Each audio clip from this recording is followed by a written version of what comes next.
आज हम लोग पढ़ने वाले हैं गोलीय संधारित्र की धारिता।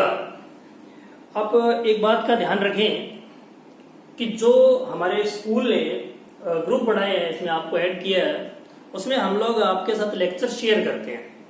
आप उन लेक्चरों को ही देखें। हम कई बार एक ही लेक्चर को 2 बार शेयर करते हैं, उसके पीछे का महत्व हम जानते हैं।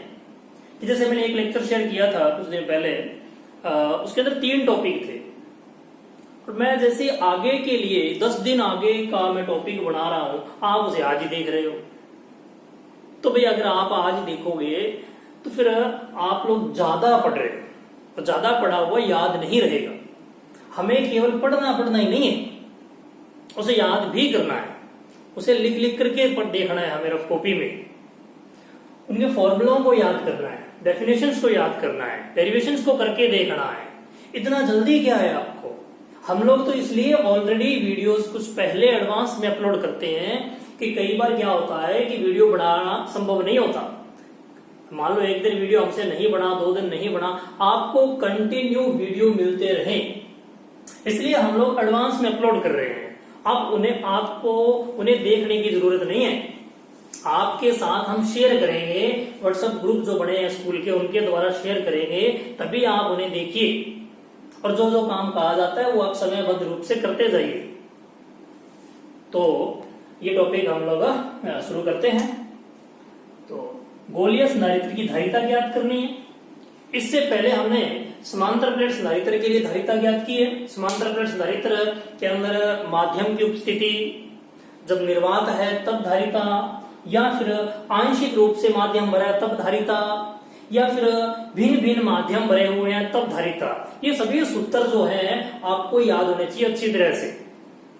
तो सूत्र याद होंगे तो आप उनके न्यूमेरिकल्स को ज्यादा आसानी से कर पाएंगे। और हर एक टॉपिक के स्वतः अपने आप कुछ ना कुछ उदाहरण अवश्य किया करें, ताकि उस टॉपिक की पकड़ आप मजबूत बना पाए। ऐसा नहीं है कि मैंने एक उदाहरण करवा दिया, वो आपने देख लिया, बस और सो गए। अब स्वतः अपने लेवल पर कुछ एक उदाहरणों को हल करें। नहीं आते आपको, आप मुझे भेज सकते हैं, मेरे नंबर पर पर्सनली भेजिए और मैं कोशिश करूंगा आपको तुरंत ही उसका जवाब दूं और जल्द से जल्द देने की कोशिश करूंगा। तो शुरू करते हैं। हमें सर्वप्रथम इस प्रश्न का उत्तर ढूंढना होगा कि गोलीय संधारित्र कहते किसे हैं। तो देखिए, समान परिमाण, मैं लिखता हूं साथ साथ में, समान परिमाण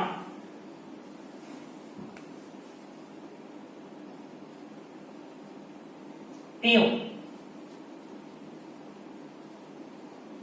विपरीत प्रकृति। ध्यान से देखेंगे आप तो चित्र में आपको ये नजर आएगी बात कि परिमाण क्या है, प्लस क्यू आवेश, यहां क्या है, माइनस क्यू आवेश। तो परिमाण दोनों का ही क्यू है ना, और प्रकृति कैसी है, एक की प्लस और एक की क्या है, माइनस। समान परिमाण ए विपरीत प्रकृति के आवेश सकेंद्रीय गोलों पर। देखिए 2 गोले हैं यहाँ, एक गोला है ए और एक गोला है बी। तो परस्पर जो ये सकेंद्रीय गोले हैं, इन पर है ये समान परिमाण विपरीत प्रकृति के आवेश। और इन गोलों के बीच की जो डिस्टेंस है वो भी ज्यादा नहीं होती, कम ही होती है। ये कैसे पता चला हमें? देखिए, आपने पीछे समांतर प्लेट संधारित्र पढ़ा था, प्लेटों के बीच की दूरी देखी थी आपने, और आपने समझा था कि अगर ये प्लस और माइनस प्लेट के बीच की डिस्टेंस कम रखी जाए तो धारिता ज्यादा होती है। धारिता को ज्यादा रखने के लिए ही हम प्लस और माइनस प्लेट्स के बीच की डिस्टेंस को क्या रखते हैं, कम रखते हैं। अगर इस डिस्टेंस को कम रखेंगे तो इन दोनों गोलों का जो आकार है वो लगभग समान होगा। तो इन सभी बातों को समावेशित करके हम डेफिनेशन बनाते हैं। तो डेफिनेशन क्या बनेगी? समान परिमाण एवं विपरीत प्रकृति के आवेश 2 सकेंद्रीय गोलों पर स्थित हो और उन गोलों का आकार लगभग समान हो, तो ऐसी जो आकृति है, व्यवस्था है, युक्ति है, गोलीय संधारित्र कहलाएगी। उम्मीद है आपको डेफिनेशन समझ आ गई होगी। तो अब बात करते हैं कि आंतरिक गोला जो है, आंतरिक गोला जो आप अंदर देख रहे हैं, जिसका नाम है बी, आंतरिक गोला, वह गोलीय कोश हो सकता है, गोलीय कोश हो सकता है, अर्थात बीच में से खोखला हो तो भी चलेगा। और यह गोलीय कोश नहीं तो एक चालक गोला हो सकता है। दोनों स्थितियों में हमने पीछे के चैप्टरों में पढ़ा है कि आवेश सतह पर आता है, अर्थात इसका व्यवहार एक जैसा ही होगा। गोलीय कोश और चालक गोले का व्यवहार एक जैसा ही होगा। तो हमने क्या किया, जो आंतरिक गोला है उसे -q आवेश दे दिया, -q आवेश दिया हमने इसे बाहर से ला करके। जैसे हमने इसे -q आवेश दिया तो प्रेरण के कारण बाह्य गोले के आंतरिक सतह पर धनावेश प्रेरित हो जाएगा।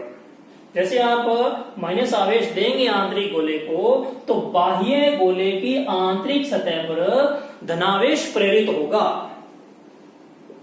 अर्थात बाह्य गोले की आंतरिक सतह पर प्रेरित होगा कितना आवेश, +q आवेश प्रेरित होगा।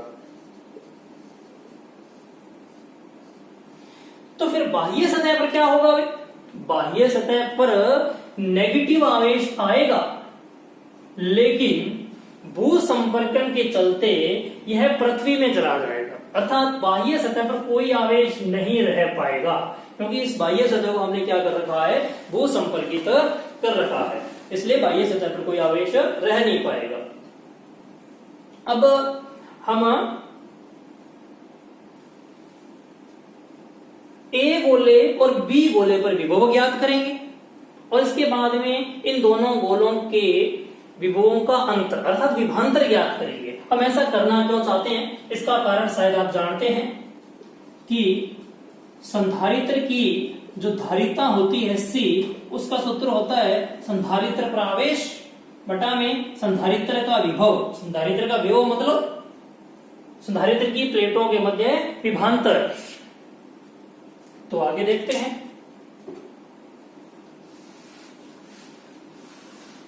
एक एक गोले पर हम अलग से विभव ज्ञात करेंगे और बाद में हम विभवांतर ज्ञात करेंगे। तो सर्वप्रथम आंतरिक गोला जो है, आंतरिक गोला है उस पर कितना आवेश है भाई, -q। इस -q आवेश के कारण इसकी खुद की सतह पर क्या होगा, एक विभव होगा। तो -q आवेश के कारण B पर, B खुद गोला है आंतरिक गोला, B पर विभव कितना होगा, विभव होगा मान लेते हैं VB डैश मान लेते हैं, VB डैश मान लेते हैं, कितना होगा K Q upon R। R क्या होती है, उस गोले की त्रिज्या, त्रिज्या कितनी है, आंतरिक गोले की त्रिज्या है R1 और बाह्य गोले की त्रिज्या है R2। ये भी आप थ्योरी में शामिल कर लेना। तो आंतरिक गोले की त्रिज्या है R1 और आवेश कैसा है, माइनस का है, तो ये जो विभव होगा वो होगा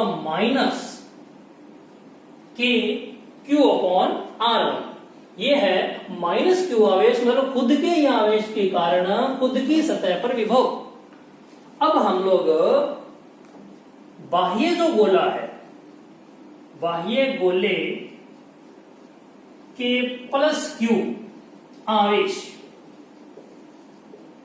के कारण आंतरिक गोले की सतह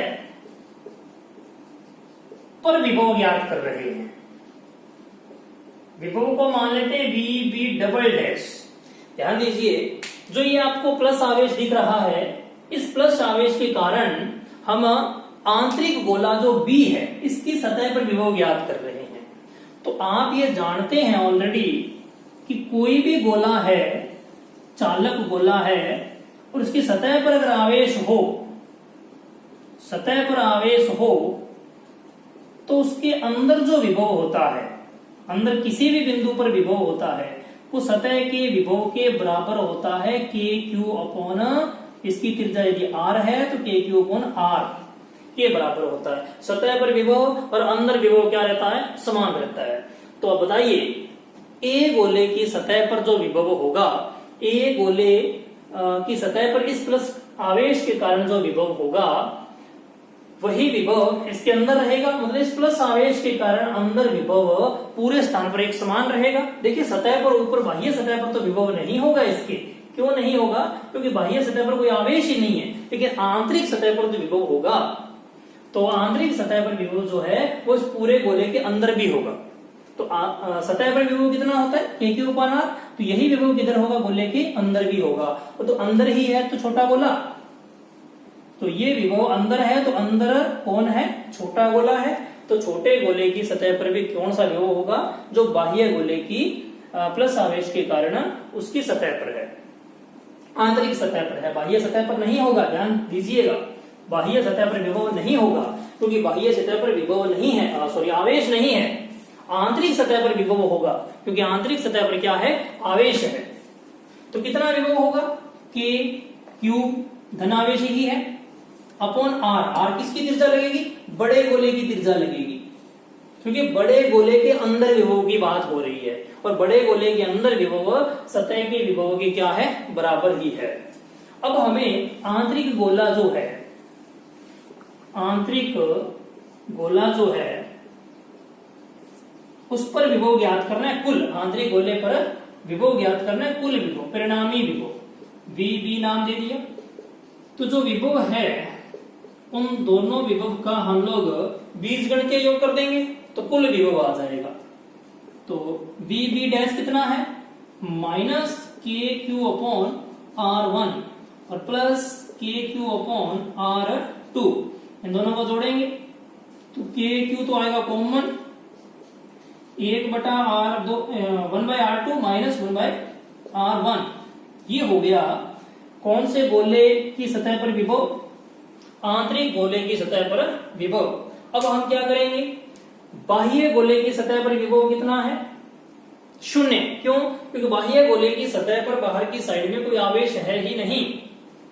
तो आंतरिक गोले के बाद बाह्य गोले की बात करते हैं। बाह्य जो गोला है कि बाह्य सतह जो है पर विभव कितना है, वी ए इक्वल्स टू 0। देखिए विभव होता क्या है, विभव होता है एकांक आवेश को अनंत से किसी बिंदु तक लेकर आने में किया गया कार्य। तो अगर अनंत यहां बना लेते हैं अपने, और यहां से एकांक आवेश को लेकर के जाओगे यहां तक, तो कोई कार्य करना ही नहीं पड़ेगा। क्यों नहीं पड़ेगा? क्योंकि बाहर आवेश नहीं है, और बाहर आवेश नहीं है तो बाहर कोई तीव्रता भी नहीं है, बाहर विद्युत क्षेत्र की तीव्रता 0 है, और तीव्रता 0 है तो फिर हमें किसी भी विद्युत क्षेत्र के विरुद्ध लेकर जाने में बल लगाना नहीं पड़ेगा, और बल नहीं लगाना पड़ेगा तो कार्य भी नहीं करना पड़ेगा, और कार्य नहीं करना पड़ा इसका मतलब सतह पर विभव भी नहीं होगा। तो फिर बाह्य सतह पर विभव क्या होगा, 0 होगा। तो अब हम लोग याद करते हैं विभांतर। हम लोग याद करते हैं ए व बी के मध्य विभांतर। विभांतर होगा V A B equals to V A minus V B. A के विभव में से बी के विभव को हम लोग घटा देंगे तो ए व बी के मध्य विभांतर आ जाएगा। तो ए पर विभव कितना है, 0, और बी पर विभव कितना है, ये रहा के क्यू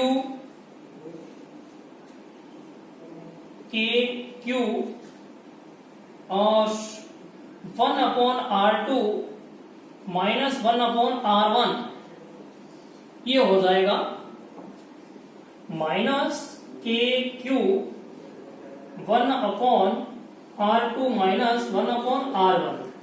देखिए यहां एक बात का ध्यान करने की जरूरत है हमें कि देखिए R1 छोटा है और R2 बड़ा है, तो आप देखिए कि 1/R1 और 1/R2 में से बड़ा कौन होगा, तो ये बटा में R2 बड़ा है, तो भिन्न की वैल्यू क्या हो जाएगी, छोटी, और बड़ी भिन्न वैल्यू कौन सी होगी, 1/R1 की। तो आप क्या कर रहे हैं, 1/R2 में से 1/R1 को माइनस कर रहे हैं, अर्थात छोटी संख्या में से बड़ी संख्या को घटा रहे हैं। तो ये वैल्यू किसकी बनेगी, माइनस की बनेगी, और ये भी माइनस है, तो आंसर फाइनली पॉजिटिव में दिखाने की कोशिश करते हैं अपने, क्योंकि फाइनल आंसर तो किसमें आना है, पॉजिटिव में। आप समझ गए होंगे, ये माइनस बार ऑलरेडी है और इसमें से भी माइनस आना है, तो ये पॉजिटिव ही बढ़ना है, तो हम इसको पॉजिटिव रूप में दिखाते हैं। तो ये हो जाएगा KQ, माइनस को अंदर ले चलते हैं, तो 1/R1 माइनस 1/R2, ये हो गया A और B के मध्य विभांतर। हम लोग ऑलरेडी जानते हैं कि विभांतर का करना क्या है, धारिता ज्ञात करने में यूज करना है, तो कैसे करेंगे वो देखते हैं आगे।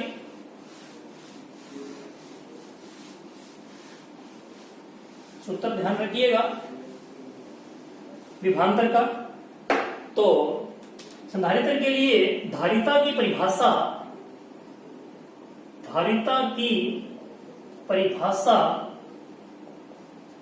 हम लोग जानते हैं, C बराबर Q/V।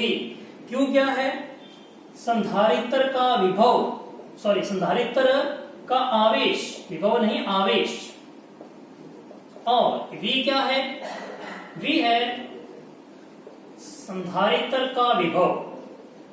और ये मैं पहले भी 1-2 बार बता चुका हूं पहले की वीडियो में, संधारित्र के विभव का मतलब होता है संधारित्र की प्लेटों के मध्य विभांतर से, संधारित्र की प्लेटों के मध्य विभांतर जो VAB है, प्लेटें ये प्लेट ही है, ये प्लेट है, तो C = Q/KQ, और ये जो गुणा में ही है इसके, तो यही लिख लेंगे 1/R1 माइनस 1/R2, तो Q से Q कट हो गया।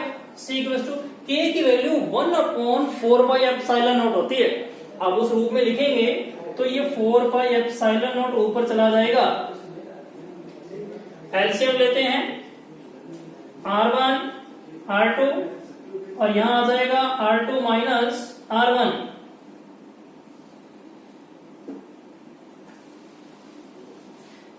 अब इसको लिखेंगे C = 4πε0 R1 R2/R2 minus R1। ये फाइनल सूत्र हो गया इस गोलीय संधारित्र की धारिता का।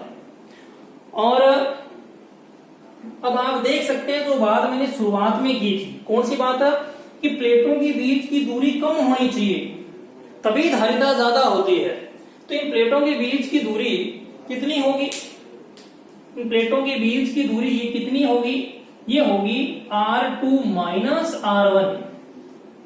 ये टोटल दूरी R2 है ना, ये R1 है, तो ये कितनी बचेगी, R2 माइनस R1। तो ये बीच की दूरी है, R2 माइनस R1 बीच की दूरी है। अगर ये कम होगी, ये वैल्यू कम होगी, तो धारिता की वैल्यू क्या होगी, अपने आप ही ज्यादा होगी। अब R1 गुणा R2, R1 और R2 का गुणा ज्यादा कब होगा, जब R1 और R2 बड़े होंगे तब इनकी गुणा की वैल्यू भी क्या आएगी, ज्यादा आएगी, बड़ी आएगी। तो R1 R2 को बड़ा करने का मतलब इसका साइज बड़ा करना होगा, गोलीय संधारित्र का साइज बड़ा करना होगा, तो इन दोनों का गुणा ज्यादा होगा, और इन दोनों की गुणा ज्यादा होने से धारिता क्या होगी, ज्यादा होगी। तो इन बातों पर डिपेंड करती है धारिता, कौन कौन सी बातों पर, पुनः सुन लीजिए। एक तो इनके बीच की दूरी कम होनी चाहिए, दोनों गोलों के बीच की जो डिस्टेंस है R2 माइनस R1 ये कम होनी चाहिए, तब धारिता ज्यादा होगी। और दूसरा, इन गोलों का साइज बड़ा होना चाहिए, तभी तो R1 और R2 का गुणा क्या होगा, बड़ा होगा, ज्यादा होगा, तो धारिता क्या होगी, ज्यादा। तो धारिता ज्यादा होने के 2 कारण।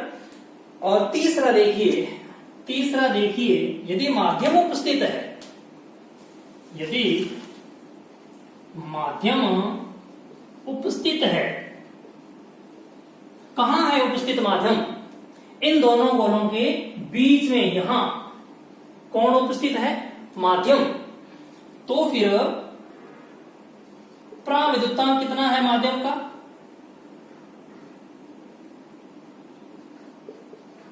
प्राविद्युतांक एप्सिलॉन r मान लीजिए, तो फिर धारिता जो होगी माध्यम की उपस्थिति में वो 4 pi epsilon naught epsilon R R1 गुणा R2 अपॉन में R2 माइनस R1 हो जाएगी। तो आप देखिए कि अब जो धारिता है वो पहले वाली धारिता से कितने गुणा हो गई है, एप्सिलॉन आर गुणा। देखिए इस सूत्र में एक ही अंतर है एप्सिलॉन आर का, बाकी सेम ही है वो। तो धारिता जो है माध्यम की उपस्थिति में कितनी बढ़ती है, बढ़ती है C गुणा में एप्सिलॉन आर। देखिए C क्या है, C तब धारिता है जब इन दोनों प्लेटों के मध्य निर्वात या फिर वायु थी। तो आप इससे भी समझ सकते हैं कि प्रवृत्तांक आने पर गुणा बढ़ेगा, इनका गुणा की वैल्यू बढ़ेगी, अर्थात माध्यम की उपस्थिति में धारिता की वैल्यू बढ़ेगी। तो धारिता कैसे कैसे बढ़ाई जा सकती है, इन दोनों गोलों का साइज लगभग बराबर लेकर के, इन दोनों गोलों का साइज बड़ा लेकर के, और इन दोनों गोलों के मध्य प्रवृत्तांक माध्यम को ला करके धारिता को बढ़ाया जा सकता है। तो अब हम इसकी एक स्पेशल केस पर चर्चा करते हैं। केस है यदि R1 इक्वल्स टू R मान ले। अब देखिए R1 क्या है, R1 ये छोटे वाला गोला जो है, अंदर वाला गोला जिसको B नाम दे रखा है, उसकी त्रिज्या है, उसको हमने दे दिया R, सीधा कैपिटल R मान लिया। तथा जो बड़े वाला गोला है R2 त्रिज्या वाला, उसकी त्रिज्या को अनंत मान लीजिए, अर्थात ये गोला ही अनंत पर चला गया। तो इस स्थिति में देखिए सूत्र जो धारिता का है किस रूप में बदलता है। ये धारिता का सूत्र आपको याद भी करना है, इंपॉर्टेंट है, ये चीजें छोटी छोटी याद होनी चाहिए आपको। सूत्र क्या है, 4 pi epsilon naught R1 R2 upon R2 minus R1। अब आप देखिए कि R2 को यदि हम इंफिनिटिव रख दें यहां और यहां, तो इनफाइनाइट अपॉन इनफाइनाइट, तो ये तो अनिर्धारित रूप हो गया ना। तो ऐसा हम नहीं कर सकते, तो हमें इसको थोड़ा सा हल करना पड़ेगा। तो हमने हल किया, R2 को अपॉन में लिया, तो R2 upon R2 minus R1 upon R2, तो ये बनेगा C equals to 4 pi epsilon naught R1 upon 1 minus R1 upon R2। अब देखिए कि हमें दिया गया है R1 का मान दिया हुआ है, R1 का मान कितना दिया हुआ है, कैपिटल R दिया हुआ है, और R2 का मान कितना दिया हुआ है, इन्फिनिटिव दिया हुआ है, अनंत दिया हुआ है। अगर हम R1 बटा में आप अनंत लिखेंगे तो ये क्या बनेगा 0, और ये R आई जाएगा। तो C इक्वल्स टू क्या बढ़ने वाला है, C इक्वल्स टू बढ़ने वाला है 4 पाई एप्सिलॉन नॉट गुणा में कैपिटल R। याद कीजिए ये क्या है भाई, ये धारिता का सूत्र है। किसकी धारिता का सूत्र है, विलगित गोले की धारिता। मैं लिख देता हूं, विलगित गोले की धारिता, याद आ गया होगा आपको। तो इसका मतलब विलगित गोले, जो विलगित गोला है, विलगित चालक है, वो ऐसा व्यवहार करता है कि उसकी जो बड़े वाले गोले की स्थिति है, पोजीशन है, वो मानो कि अनंत पर हो। देखिए त्रिज्या अनंत लेने पर ही तो ये विलगित गोले जैसा व्यवहार बन रहा है ना। तो विलगित गोले का व्यवहार कैसा हो गया कि मानो उसके बाहर वाले बड़े वाले गोले की जो पोजीशन है, स्थिति है, वो कहाँ हो, अनंत पर हो। तो अब इससे संबंधित हम एक दो एग्जाम्पल कर लेते हैं। तो हम लोगों ने अब तक समांतर प्लेट संधारित्र पढ़ लिया है, उसकी विभिन्न पोजीशंस, जैसे कि मतलब माध्यम की उपस्थिति, माध्यम आंशिक रूप से उपस्थित हो, इस प्रकार की विभिन्न स्थितियों में भी हमने उसकी धारिता पढ़ ली है। गोलीय संधारित्र भी पढ़ लिया है। अब हम एक दो क्वेश्चन समांतर प्लेट संधारित्र के और एक दो क्वेश्चन गोलीय संधारित्र के करेंगे। तो पहला क्वेश्चन है अपना समांतर प्लेट संधारित्र से संबंधित। तो दिया गया है प्लेटों के मध्य वायु युक्त एक समांतर प्लेट संधारित्र है। तो दिया है हमें क्या दिया गया है, समांतर प्लेट संधारित्र। संधारित्र है कौन सा, समांतर प्लेट संधारित्र, और इसकी धारिता दी गई है C की वैल्यू कितनी, 8 पिको फैरेड। पिको मतलब 10 की पावर माइनस 12, 10 की पावर माइनस 12 फैरेड, ये धारिता दी गई है। अब आगे पढ़ते हैं और क्या दिया गया है। तो ये कहता है कि प्लेटों के मध्य दूरी आधी कर 5 प्रावतांक के माध्यम से उसे भर दिया जाता है। सर्वप्रथम तो प्लेटों के बीच की दूरी की चर्चा आई है तो हमें दूरी माननी पड़ेगी। पहले हम मान लेते हैं कि प्लेटों के मध्य दूरी d है।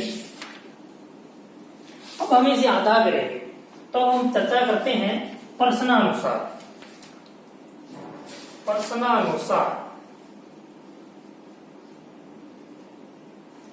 जो नई दूरी है d डैश वो कर दी हमने d का आधा और प्रावधान माध्यम भी भर दिया। तो नई धारिता जो होगी उसको हमने cm से रिप्रेजेंट कर दिया। ये होगी a epsilon naught epsilon r upon d dash. उम्मीद है आपको समांतर प्लेट संधारित्र का सूत्र याद आ गया होगा। समांतर प्लेट संधारित्र की धारिता का सूत्र याद आ गया होगा। तो cm इक्वल्स टू बनेगा a epsilon not upon d dash की वैल्यू d बाई 2। तो d बाई 2 ऊपर चला जाएगा और एप्सिलॉन r। तो ये बना 2 epsilon r a epsilon not upon d। देखिए जब कोई माध्यम नहीं था, वायु या निर्वात थी इन प्लेटों के मध्य, तब धारिता कितनी होती है a epsilon not upon d होती है। सूत्र आपको याद होने चाहिए। ये धारिता होती है वायु या निर्वात की उपस्थिति में। तो फिर इसकी वैल्यू तो हमें दे रखी है ना, कितनी दे रखी है अभी 8 पिको फेरेट। तो हम लोग लिखेंगे 2 एप्सिलॉन r गुणा में इसको c लिखेंगे और अब सभी के मान रख देंगे। तो 2 एप्सिलॉन r की वैल्यू 5 दी हुई है, प्रावतांक है एप्सिलॉन r। एप्सिलॉन r क्या है, प्रावतांक है जिसकी वैल्यू कितनी दी हुई है 5 दी हुई है। गुणा में c की वैल्यू 8 पिको फेरेट। ये हो गया 5 गुना 10 गुणा 8 पिको फेरेट अर्थात 80 पिको फेरेट। तो इसका मतलब धारिता कितनी हो गई 8 से 80 कितने गुना बढ़ गई 10 गुना बढ़ गई। तो नेक्स्ट क्वेश्चन है, एक समांतर प्लेट संधारित्र की धारिता 15 पिको फेरेड है। ये क्वेश्चन भी समांतर प्लेट संधारित्र से संबंधित है। इसकी प्लेटों के बीच 150 वोल्ट विभव हो गया। ये तो वोल्ट दिया हुआ है, तो दूरी 0.5 सेंटीमीटर है और प्रावतांक माध्यम हवा होने पर, हवा मतलब हवा हो जाना वो नहीं है, हवा मतलब वायु होने पर आवेश का मान कितना होगा। देखिए अब तक हम लोग याद कर रहे थे धारिता का मान, अब हम लोगों से पूछा गया आवेश का मान। प्रश्न को समझना सीखिए। दिया क्या है, दिया है हमें धारिता C की वैल्यू कितनी 15 पिको फेरेड और क्या दिया है हमें विभव दिया है भाई V कितना 150 वोल्ट विभव दिया है 150 वोल्ट।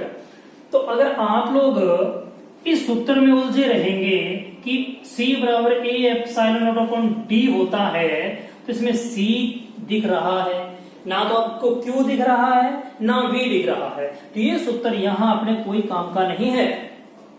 तो फिर हमें कोई ऐसा सूत्र ढूंढ के लाना होगा जिसमें C आता हो और V भी आता हो। तो धारिता की डेफिनेशन को याद कीजिए, धारिता की परिभाषा को याद कीजिए। धारिता की परिभाषा अगर हम ढंग से पढ़ते हैं, धीरे पढ़ते हैं, सॉलिड पढ़ते हैं, तो हमें इस प्रकार की समस्याएं नहीं आती। हमारा दिमाग अपने आप ही ढूंढ लेता है इन बातों को। इसलिए मैं आपको इस वीडियो की शुरुआत में भी कह चुका हूं कि आप धीरे पढ़िए और सॉलिड पढ़िए। ऐसा नहीं है कि हमने अपलोड किया और आपने देख लिया। हम लोग आपके साथ शेयर करें तब ही देखिए, ज्यादा बेनिफिट तब रहेगा। तो धारिता की परिभाषा से C बराबर Q अपॉन V। V क्या है, संधारित्र का विभव अर्थात संधारित्र की प्लेटों के मध्य है विभवांतर। तो हम लोगों से पूछा गया Q, तो Q बराबर क्या हो जाएगा C गुणा में V। तो C कितना है 15, पिको का मतलब नैनो का मतलब 10 की पावर -9 और पिको का मतलब 10 की पावर -12। गुणा में वोल्टेज 150 दे रखी है हमें तो गुणा कीजिए 15 गुणा 15 आपको याद ही होगा 225 गुणा 10 की पावर माइनस 11 कूलम। ये हो जाएगा संधारित्र की प्लेट्स पर आवेश कूलम में। और इसके अंदर एक क्वेश्चन और भी दिया गया है हमें। देखिए, यदि वायु के स्थान पर 0.5 सेंटीमीटर मोटी कांच की पट्टी को रख दिया गया, ध्यान दीजिए कितनी मोटी पट्टी रखी गई है 0.5 और प्लेटों के बीच में स्थान भी कितना है 0.5 सेंटीमीटर है। तो बताइए आंशिक रूप से भरा हुआ है या पूर्ण रूप से? आपको कैसे बताएंगे, मैं बता देता हूं। तो ये देखिए दोनों बराबर हैं तो फिर इसका मतलब ये हुआ यह पूर्ण रूप से भरा हुआ है। जितने डिस्टेंस है उतनी डिस्टेंस उतनी मोटाई की मोटी पट्टी रख दी आपने, वो भी कांच की। तो कांच क्या है, एक कुचालक है। कुचालक मतलब ये परावर्तन का काम करेगा। और इसका परावर्तन का मान जो वैल्यू है वो हमें दिया गया है प्रश्न में 8। पूछा गया है कि इसे रख देने पर धारिता कितनी हो जाएगी। देखिए पीछे के टॉपिकों में आपने पढ़ा है, क्या पढ़ा है कि माध्यम की उपस्थिति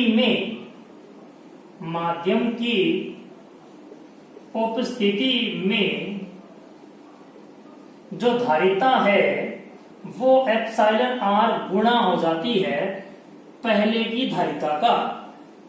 तो भाई आपने एप्सिलॉन आर की वैल्यू 8 प्रश्न में है और सी की वैल्यू कितनी है, सी मतलब पहले की धारिता 15 पिको फैरेड है 15 पिको फैरेड। तो 15 को 8 से गुणा करते हैं,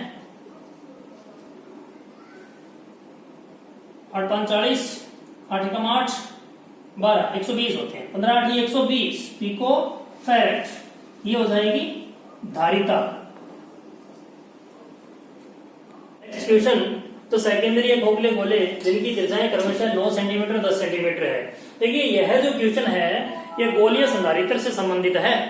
इससे पहले हमने जो क्वेश्चन है समांतर प्लेट संधारित्र के किए, तो इनकी जो हमें गिवन क्या है यहाँ पर देखिए, खोखले गोले जिनकी त्रिज्याएं क्रमशः में त्रिज्याएं गिवन है। तो एक गोले की त्रिज्या R1 हमें दी गई है 9 सेंटीमीटर। सेंटीमीटर ऐसा ही पते का मात्रक नहीं है, हमें इसे मीटर में कन्वर्ट करना होगा। तो ये हो जाएगा 9 गुणा 10 की पावर -2 मीटर। और R2 हमें दिया गया है 10 सेंटीमीटर, ये हो जाएगा 10 गुणा 10 की पावर -2 मीटर। ये हो गया बड़े वाले गोले की त्रिज्या का वैल्यू। पूछा क्या गया है, धारिता ज्ञात कीजिए। किसकी भाई? गोलीय संधारित्र की धारिता। तो गोलीय संधारित्र की धारिता का सूत्र क्या होता है, C बराबर होगा 4 pi epsilon naught R1 R2 upon R2 minus R1। ये होगा गोलीय संधारित्र की धारिता का सूत्र। तो जो वैल्यू दी गई है वो हम इसके अंदर रख देंगे। तो हमें 4 पाई एप्सिलॉन नॉट की वैल्यू कितनी होगी, 4 पाई एप्सिलॉन नॉट की वैल्यू कितनी होगी, 4 पाई एप्सिलॉन नॉट की वैल्यू 1/9 मल्टीप्लाई 10 की पावर 9 होगी। और R1 की वैल्यू 9 मल्टीप्लाई 10 की पावर -2 एंड R2 की वैल्यू 10 मल्टीप्लाई 10 की power -2 and 4 pi epsilon not की वैल्यू 1/9 इंटू 10 की power 9 and R2 minus R1, R2 कितना है 10 मल्टीप्लाई 10 की पावर -2 एंड R1 है 9 मल्टीप्लाई 10 की पावर -2। सिंपल सा कैलकुलेशन है, हल कर देते हैं। 9 से 9 कट हो गया, 10 की पावर -2 और -2, 10 की पावर -4, 10 की पावर -4 गुणा 10 और बटा में 10 की पावर 9 और गुणा में 10 की पावर -2। देखिए इनमें से कॉमन ले लिया हमने, तो यहां बच गया 10 - 9। तो C बराबर बचेगा 10 की पावर -4 पड़ा है और ऊपर 10 पड़ा है और गुणा 10 की पावर -9 हो जाएगा, ये ऊपर चला जाएगा और गुणा 10 की पावर +2 हो जाएगा, ये भी ऊपर चला जाएगा। और बटा में 10 - 9 क्या हो गया, 1 हो गया। तो इसको हल कर देते हैं। 9 और 4 कितने हो गए 13, 13 में से 2 गए, 13 में से 2 11, 11 में से क्या तो 10, तो 10 की पावर -10 फैरेड। ये हो गई गोलीय संधारित्र की धारिता। तो तो हमें धारिता ज्ञात करनी थी, हमने ज्ञात कर दी। अब आगे क्या कहा गया है हमें कहा गया है कि 9 सेंटीमीटर त्रिज्या के एक विलगित गोलीय चालक, ध्यान दीजिए संधारित्र नहीं दिया गया है, विलगित गोलीय चालक दिया गया, गोलीय चालक दिया गया है कि धारिता से कितने गुना है। फिर कितने गुना इसका पता लगाना है तो भी इसकी धारिता ज्ञात करनी पड़ेगी। तो विलगित गोलीय चालक की धारिता C डैश मान लेते हैं। तो सूत्र आपको याद है, यही होता है। तो हमें त्रिज्या कितनी दी गई है, विलगित गोलीय चालक की त्रिज्या हमें 9 सेंटीमीटर दी गई है। तो हम लिखेंगे यहां C डैश इक्वल टू, इसकी वैल्यू कितनी होती है 4 पाई एप्सिलॉन नॉट की वैल्यू कितनी होती है 1/9 मल्टीप्लाई 10 की पावर 9 होती है, और R की वैल्यू 9 मल्टीप्लाई 10 की पावर -2। हल कर देते हैं तो C डैश की वैल्यू आ जाएगी, 9 से 9 कट हो गया, 10 की पावर -2 और -9, ये हो गया 10 की पावर -11 फैरेड। ये होगी विलगित गोलीय चालक की धारिता। हमें प्रश्न में पूछा गया है कितने गुना अधिक है इसकी धारिता संधारित्र की, किससे, गोलीय चालक से। तो हम इसका पता लगाने के लिए C को डिवाइड करेंगे, इससे C डैश से। हम लोग C को डिवाइड करेंगे C डैश से, तो क्या आ जाएगा 10 की पावर -10 अपॉन 10 की पावर -11। तो C अपॉन C डैश बराबर आएगा 10। तो C बराबर आएगा 10 गुना C डैश। तो ध्यान दीजिए कि गोलीय चालक की धारिता C डैश है और संधारित्र की धारिता C है। तो गोलीय संधारित्र की धारिता जो है वो गोलीय चालक की धारिता का 10 गुना है। यही अपने क्वेश्चन में पूछा गया।